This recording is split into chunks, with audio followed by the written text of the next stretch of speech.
I don't want to waste any time. Let's just get into this unboxing, man. It's PS5 8K, 4K, up to 120 frames per second, HDR, of course, if you have the compatible TV to run these specifications. On the side of the box, it lists all the contents that come with this console. And then on the back, we get some general specifications. So 825 gigabytes of SSD space, but when you account for the operating system, you're about a little bit over 650 gigabytes, which then if you start adding games to it, you're gonna have a lot less. So we're gonna need that expanded storage slot available to us very soon. So hopefully Sony gives us a little bit more information on that. Central processing unit and solid state drive with integrated input output that rewrite the rules of what a PlayStation console can do. This is definitely the fastest console on the market at this moment. Xbox Series X is definitely the most powerful console of this generation thus far when it comes to the compute performance, the teraflops, but with the PlayStation 5, you will get improved speeds because the solid state drive in this console is one of the fastest out there at the moment. So I can't wait to see how fast we load into games and install games. Loading speeds are about to be a thing of the past, guys. Breathtaking immersion, discover a deeper gaming experience with the support of haptic feedback, adaptive triggers, and 3D audio technology. And when it comes to the 3D audio technology, you'll be able to experience that with any headphones, and even they're working on surround sound to where it'll really immerse you into the experience. You don't need the Pulse 3D headphones, but of course, those are gonna be tailor-made to give you the best 3D audio experience with the PlayStation. Stunning games, marvel at incredible graphics, and experience new PS5 features. That is going to be absolutely epic. And when it comes to those incredible graphics that they're talking about, we're not just getting that 4K 120 FPS if your TV can handle it, but we're also getting ray tracing abilities, which will basically bring out more realism in the graphics, and it looks very good. So this is gonna be quite amazing, guys. Let's jump right in to this unboxing. Oh boy. Okay, really nice and easy. There we go. Oh, snapperoo. What we got in the box? Know what we got in the box. Oh! All right, oh, okay. These are our first bit of items in the box. To the side. First off, we got our DualSense wireless controller. Got that new smell. I like it, I like it. Here it is.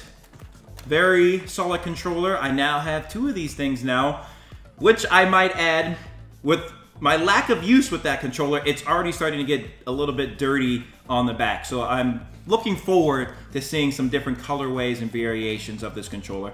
But it feels nice in the hands. It's comfortable. It will take some getting used to versus the PlayStation 4 controller, as you know, the feel is a little bit different. It's a little bit smaller. You don't have to travel as far as a distance to press the buttons. It's also a little bit quieter. Hear that? It's a little bit quieter of a controller.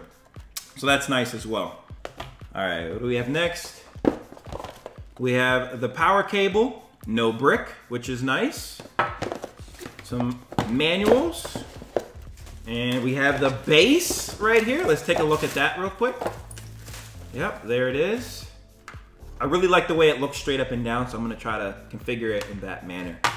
The other thing that we have here is an HDMI 2.1 cable. So if you have an HDMI 2.1 display, it'll be compatible with this cable. You're gonna want to use this cable, so that way you can take advantage of the 4K 120 and also the 8K 60. Very crazy stuff, man.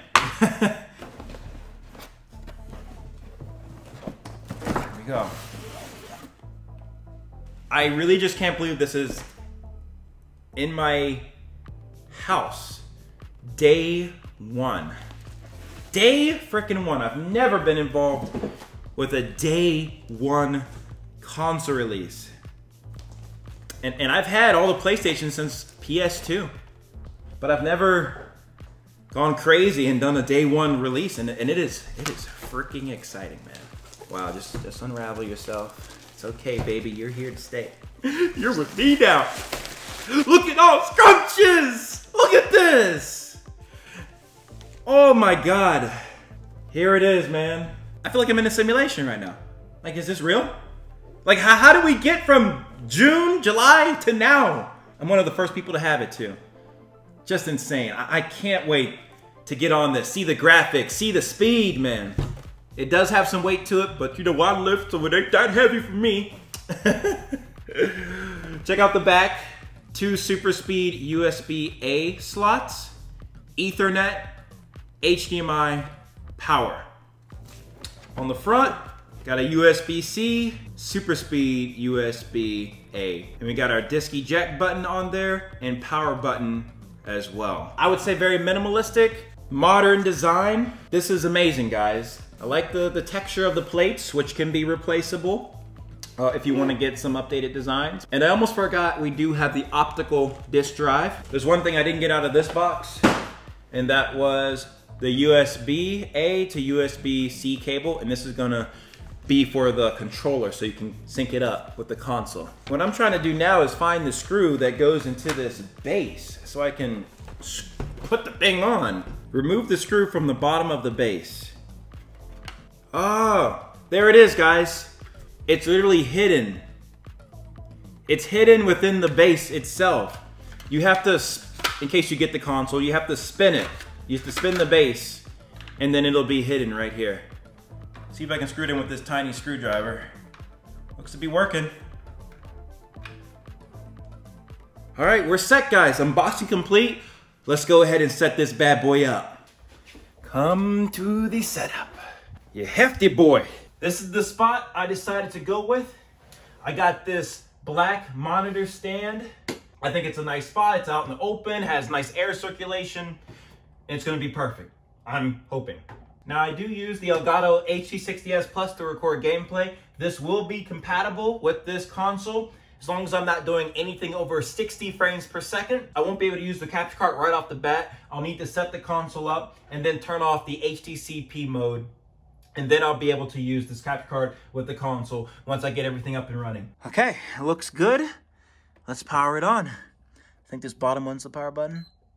There it is, that famous sound. Ooh, look at the glow, guys.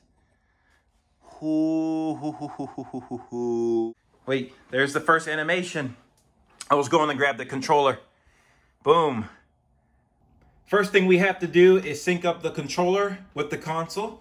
So I'm gonna go ahead and do that. All right, there we go.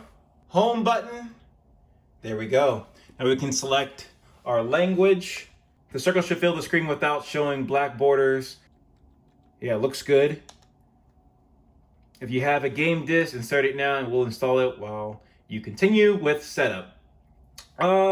No, there's nothing I want to install right now via disk. I'm gonna do the optimized experience and then select OK.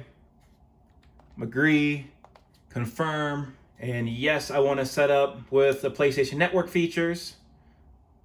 So first we have to update, and it's going to restart, and then we'll be able to continue after that. All right, we're in, and as you can see, Astro's Playroom is automatically installed with the PlayStation 5. A new version of the wireless control device is available. Your console won't need to restart for this update. Okay, what's gonna be in that wireless controller update? I hope it's compatibility with the PlayStation 4 and Bluetooth. You better give it to us now that we own the console, right? Now for the PlayStation Network sign-in, I could do the manual method, or since I'm signed into the PlayStation app on my phone, I can just scan this QR code by doing what it says, go on the app. All we need to do is go to the settings of the app, once we're signed in on the app, of course, and then scroll down and you'll see sign in on PS5. I'm gonna enable the access to the camera, okay. And I'm just gonna scan that QR code. There it is. And I'm all set. Okay, look, it changes in real time.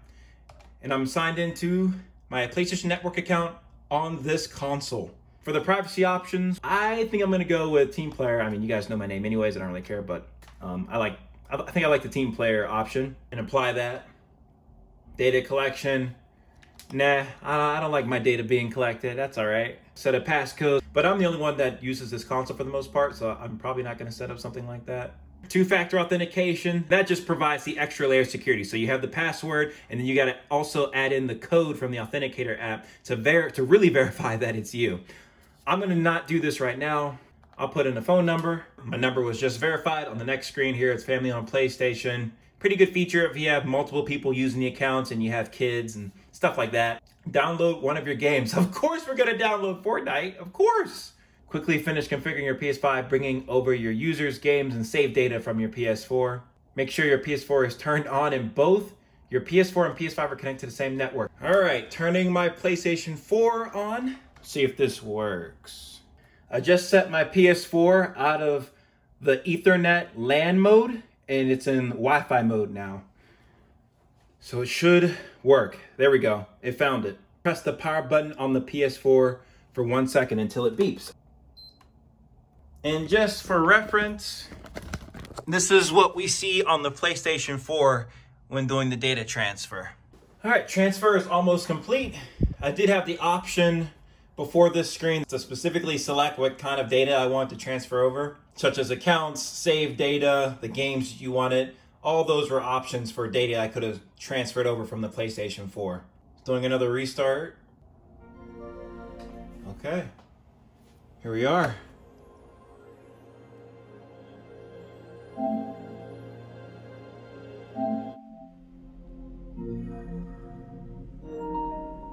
Wow, look at this clean UI, guys. Similar to the PS4 design, but a little bit more updated, I'd say. One thing we can check out right away is the resolution settings. So I'm gonna go ahead and go to screen and video.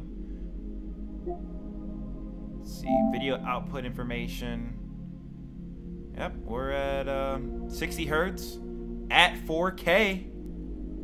Looks really good. Looks really good, man. And I'm pumping this all through the Elgato game capture, by the way. So automatic is set to 2160p actually, because that's what my monitor is. I can't wait to get into some games. I will be live streaming some Fortnite and Call of Duty, some other games as well, but definitely stay tuned. Hope you guys enjoyed this unboxing and setup video of the Sony PlayStation 5 console. Let me know if you guys have any questions or what your thoughts are down in the comment section below. And that's it from me, guys. I hope you enjoyed it, and I'll see you in the next one. Peace out.